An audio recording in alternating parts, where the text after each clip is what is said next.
ನಮಸ್ಕಾರ ಎಲ್ಲ ಏಜೆಂಟ್ ಬಂಧುಗಳಿಗೂ.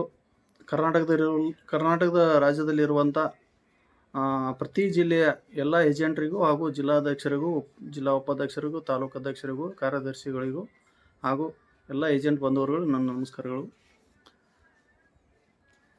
ಇವತ್ತೊಂದು ದಿವಸ ನಿಮಗೆ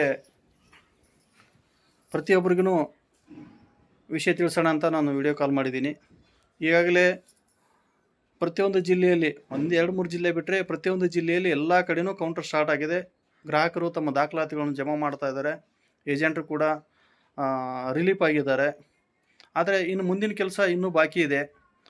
ಕಂಪ್ನಿಗಳದ್ದು ಏನು ದುಡ್ಡು ತುಂಬ್ಕೊಂಡು ಹೋಗಿದಾರಲ್ಲ, ಅದೆಲ್ಲ ಆಸ್ತಿ ಗೌರ್ಮೆಂಟ್ ಹತ್ರ ಇದೆ. ನಾವು ಗೌರ್ಮೆಂಟ್ ಜೊತೆ ಒಂದು ರೀತಿ ಹೋರಾಟ ಮಾಡಬೇಕಾಗಿದೆ.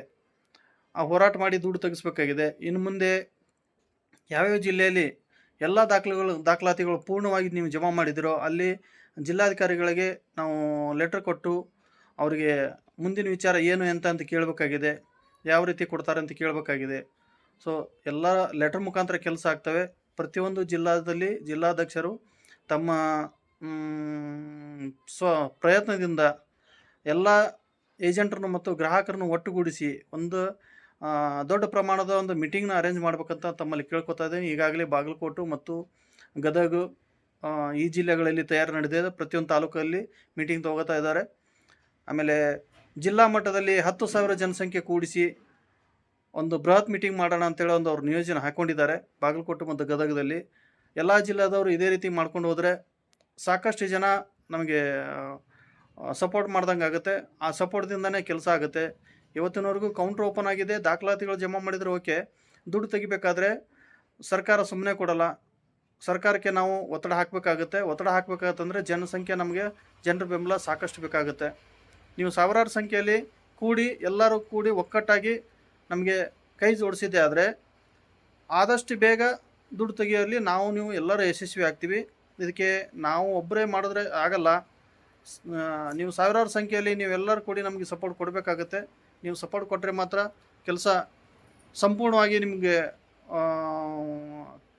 ಕೆಲಸ ಮಾಡ್ಕೊಳ್ಳೋದ್ರಲ್ಲಿ ನಾವೆಲ್ಲರೂ ಯಶಸ್ವಿ ಆಗ್ತೀವಿ.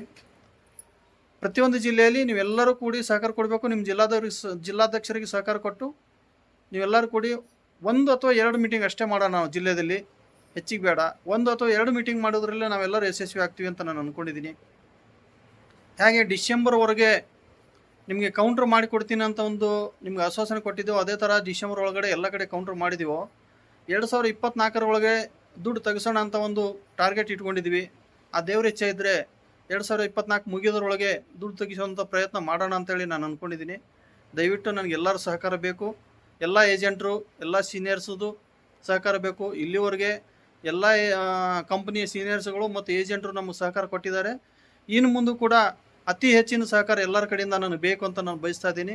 ದಯವಿಟ್ಟು ಎಲ್ಲರೂ ಒಕ್ಕಟ್ಟಾಗೋಣ. ಒಕ್ಕಟ್ಟಾಗಿ ಒಂದು ದೊಡ್ಡ ಪ್ರಮಾಣದ ಹೋರಾಟ ಮಾಡಿ ನಾವಿದರಲ್ಲಿ ಗೆದ್ದು ಎಲ್ಲ ಗ್ರಾಹಕರಿಗೆ ದುಡ್ಡು ಕೊಡಿಸೋಣ ಅಂಥೇಳಿ ನಾನು ಎಲ್ಲ ಏಜೆಂಟ್ ಬಂದವರಲ್ಲಿ ಮತ್ತು ಸೀನಿಯರಲ್ಲಿ ವಿನಂತಿ ಮಾಡ್ಕೊತಾ ಇದ್ದೀನಿ. ಯಾಕಂದರೆ ಇವತ್ತಿನ ದಿವಸ ಎಲ್ಲ ಗ್ರಾಹಕರು ಸಹಿತ, ಎಲ್ಲ ಏಜೆಂಟರು ಸಹಿತ ಪ್ರತಿಯೊಬ್ಬರೆಲ್ಲ ಡಾಕ್ಯುಮೆಂಟ್ ಜಮಾ ಮಾಡಿದ್ದಾರೆ. ಸಾಕಷ್ಟು ಸಾವಿರಾರು ಸಂಖ್ಯೆಯಲ್ಲಿ ಇದ್ದೀವಿ ನಾವು. ಆದರೆ ಒಕ್ಕಟ್ಟಾದರೆ ಮಾತ್ರ ನಮ್ಮ ಕೆಲಸ ಆಗೇ ಆಗುತ್ತೆ. ಇನ್ನು ಮುಂದೆ ಕೆಲಸ ಆಗೋದ್ರಲ್ಲಿ ಡೌಟ್ ಏನಿಲ್ಲ. ದಯವಿಟ್ಟು ಎಲ್ಲರೂ ಸಹಕಾರ ಕೊಡಬೇಕಂತ ನಾನು ವಿನಂತಿ ಮಾಡ್ಕೋತೀನಿ. ಇನ್ನೊಂದು, ಈಗ ತಾನೇ ಒಂದು ಗುಡ್ ನ್ಯೂಸ್ ಬಂದಿದೆ. ನಾವು ಇಲ್ಲಿ ಬಿಜಾಪುರ, ಬಾಗಲಕೋಟೆ, ಬೆಳಗಾವಿ, ಹುಬ್ಬಳ್ಳಿ, ರಾಯಚೂರು ಈ ಭಾಗದಲ್ಲಿ ಆಗಿರುವಂಥ ಒಂದು ಗರಿಮಾ ಕಂಪ್ನಿದು, Garima homes and form houses, ಈ ಕಂಪ್ನಿದು ದುಡ್ಡು ಬರೋದಕ್ಕೆ ಒಂದು ಗುಡ್ ನ್ಯೂಸ್ ಸಿಕ್ಕಿದೆ. ಹೆಂಗಂತಂದರೆ ಮಧ್ಯಪ್ರದೇಶದಲ್ಲಿ ದಿಂಡೋರಿ ಅನ್ನೋ ಜಿಲ್ಲೆಯಲ್ಲಿ ಗರಿಮಾ ಚೇರ್ಮನ್ ಬನ್ವಾರಿಲಾಲ್ ಕುಶ್ವಾಗೆ ತಂದು ಕೋರ್ಟಲ್ಲಿ ನಿಲ್ಲಿಸಿದಾಗ, ಇಲ್ಲ ನಾನು NCLTಯಲ್ಲಿ ಏನು ಜಪ್ತಾಗಿದೆ ಆ ಆಸ್ತಿ ಮಾರಾಟ ಮಾಡಿ ಗ್ರಾಹಕರಿಗೆಲ್ಲ ದುಡ್ಡು ಕೊಡ್ತೀನಿ, ವಾಪಸ್ ದುಡ್ಡು ಕೊಡ್ತೀನಿ ಅಂತೇಳಿ ಜಡ್ಜ್ ಸಾಹೇಬ್ರ ಮುಂದೆ ಒಪ್ಕೊಂಡಿದ್ದಾನೆ. ಜಡ್ಜ್ ಸಾಹೇಬ್ರು ಕ್ವಶನ್ ಕೇಳಿದಾಗ ನಾನು ದುಡ್ಡು ವಾಪಸ್ ಕೊಡ್ತೀನಿ ಅಂತೇಳಿ ಒಪ್ಕೊಂಡಿದ್ದಾನೆ. ಈ ಥರ ಒಂದು ಗುಡ್ ನ್ಯೂಸ್ ಸಿಕ್ಕಿದೆ. ಇದು ಒಂದು ಗರಿಮಾ ಕಂಪ್ನಿದು ಒಂದು ಚೇರ್ಮನ್ ಕತೆ. ಹೀಗೆ ಪ್ರತಿಯೊಂದೂ ಈ ಥರ ಇನ್ನು ಮುಂದೆ ಪಾಸಿಟಿವ್ ಆಗಿ ಉತ್ತರ ಸಿಗುತ್ತೆ. ದುಡ್ಡು ಕೊಡ್ತೀನಿ ಅಂತೇಳಿ ಚೇರ್ಮನ್ನೇ ಒಪ್ಕೊಂಡಾಗ, ಮಾರಿ ದುಡ್ಡು ಕೊಡ್ತೀನಿ ಅಂತ ಚೇರ್ಮನ್ನೇ ಒಪ್ಕೊಂಡಾಗ ಇಲ್ಲಿ ಯಾರ್ದು ಇದು ಬರಲ್ಲ ಅಂತ ಅಂದ್ಕೊಂಡಿದ್ದೀನಿ. ಯಾಕಂತಂದರೆ ಇನ್ನು ಮುಂದಿನ ತಿಂಗಳು ಕೇಸು ಇದು ಎಲ್ಲ ಬೇರೆ ಬೇರೆ ರೀತಿಯಲ್ಲಿ ಇದ್ದಾವೆ. ಯಾಕಂತಂದ್ರೆ ಮೊನ್ನೆ ನಿಮಗೆ ನಮ್ಮ ಆಜಾದ್ ಅವ್ರು ಹೇಳಿದ್ರು, ನಮ್ಮ ರಾಷ್ಟ್ರೀಯ ನಾಯಕರು. ಸೊ ಜುಲೈ 1ರಿಂದ ಒಂದು ಕಾನೂನು ಸ್ಟಾರ್ಟ್ ಆಗುತ್ತೆ. ಆ ಕಾನೂನಲ್ಲಿ ಯಾವುದೇ ಒಬ್ಬ ಅಂದರೆ ಜನರ ಕಡೆಯಿಂದ ದುಡ್ಡು ತುಂಬಿಸ್ಕೊಂಡು ಮೋಸ ಮಾಡಿ ಬಂದ್ ಮಾಡಿರುವಂಥ ಕಂಪ್ನಿ ಇದ್ರೆ ಆ ಕಂಪ್ನಿಗಳ ವಿರುದ್ಧ, ಡೈರೆಕ್ಟರ್ ವಿರುದ್ಧ ಮತ್ತು ಚೇರ್ಮನ್ ವಿರುದ್ಧ ಕೇಸ್ ದಾಖಲು ಮಾಡಿದ್ರೆ ಆ ಕಂಪ್ನಿ ಚೇರ್ಮನ್ಗಾಗಲಿ ಡೈರೆಕ್ಟರ್ಗಾಗಲಿ ಒಂದು ಮರಣದಂಡನೆ ಶಿಕ್ಷೆ ಆಗುವಂಥ ಸಂಭವ ಇದೆ ಅಂತೇಳಿ ಮದನ್ಲಾಲ್ ಆಜಾದ್ ಅವ್ರು ಹೇಳಿದ್ರು. ಅದರಂತೆ ಪ್ರತಿಯೊಂದು ಕಂಪ್ನಿಯವರು ಈ ರೀತಿ ಈಗ ಹೆಸರು ಆಗಬೇಕಾಗಿದೆ, ಆಗ್ತಾರೆ. ಸೊ ಒಂದಂತೂ ಖುಷಿ ವಿಚಾರ, ಇವತ್ತಿನ ನ್ಯೂಸ್ ಸಿಕ್ಕಿದೆ. ಎಲ್ಲರೂ ಅದನ್ನು ಪಾಸಿಟಿವ್ ಆಗಿ ತೊಗೊಳ್ಳೇಬೇಕು. ಒಂದು ಗರಿಮಾ ಕಂಪ್ನಿಯಿಂದ ವಿಷಯ ಹೊರಗೆ ಬಿದ್ದಿದೆ ಅಂದರೆ ಬೇರೆ ಕಂಪ್ನಿದು ಸಿಗುತ್ತೆ. ನಾನು ಕೂಡ ಗರಿಮಾ ಕಂಪ್ನಿಯಲ್ಲಿದ್ದೆ, ನಾನು ಅದರಲ್ಲಿ ಏಜೆಂಟ್ ಇದ್ದೆ. ಸೊ ನನಗಂತೂ ಖುಷಿಯಾಗಿದೆ. ಗರಿಮಾ ಕಂಪ್ನಿಯ ಗ್ರಾಹಕರಿಗೆ ಇನ್ಮೇಲೆ ದುಡ್ಡು ಬೇಗ ಸಿಗುತ್ತೆ ಅಂತ ಅಂದ್ಕೊಂಡಿದ್ದೀನಿ. ಇದೇ ರೀತಿ ಪ್ರತಿಯೊಂದು ಕಂಪ್ನಿದು ಕೂಡ ಬೇಗ ಸಿಗುತ್ತೆ. ನಾವೆಲ್ಲರೂ ಒಕ್ಕಟ್ಟಾಗಿ ಹೋರಾಟ ಮಾಡೋಣ, ಅದರಿಂದ ಫಲ ಸಿಕ್ಕೇ ಸಿಗುತ್ತೆ. ಇಲ್ಲಿ ಸಾಕಷ್ಟು ಜನರ ಅವಶ್ಯಕತೆ ಇದೆ. ನೀವೆಲ್ಲ ಜನ ಬಂದರೆ ಅಲ್ಲಿ ದುಡ್ಡು ಖರ್ಚಾಗುತ್ತೆ, ದುಡ್ಡು ಕೊಡಬೇಕನ್ನೋಂಥದ್ದು ಏನಿಲ್ಲ. ನೀವು ಜನರ ಬೆಂಬಲ ನಮ್ಗೆ ತೋರಿಸಿದ್ರೆ ಮಾತ್ರ, ಸರ್ಕಾರಕ್ಕೆ ಜನರ ಬೆಂಬಲ ತೋರಿಸಿದ್ರೆ ಮಾತ್ರ ನಾವು ಏನೋ ಒಂದು ಕೆಲಸ ಮಾಡ್ಕೊಳ್ಳೋಕೆ ಸಾಧ್ಯತೆ ಇದೆ. ದಯವಿಟ್ಟು ಯಾವುದೇ ವಿಚಾರ ಮಾಡದೆ ಪಾಸಿಟಿವ್ ಆಗಿ ಎಲ್ಲರೂ ಬಂದು ಈ ಕಾರ್ಯಕ್ರಮಗಳಿಗೆ ಸಹಕಾರ ಕೊಡ್ರಿ. ಆಮೇಲೆ ಪ್ರತಿ ಜಿಲ್ಲೆಯಲ್ಲಿ ನೀವು ಸಾವಿರಾರು ಸಂಖ್ಯೆಯಲ್ಲಿ ಎಷ್ಟು ಕೂಡ್ತಿರೋ ಅಷ್ಟು ನಮಗೆ ಒಂದು ಬಲ ಸಿಗುತ್ತೆ. ಜಿಲ್ಲಾಧಿಕಾರಿಗಳಿಗೆ ನಾವು ಮನವರಿಕೆ ಮಾಡಿಕೊಡ್ತೀವಿ.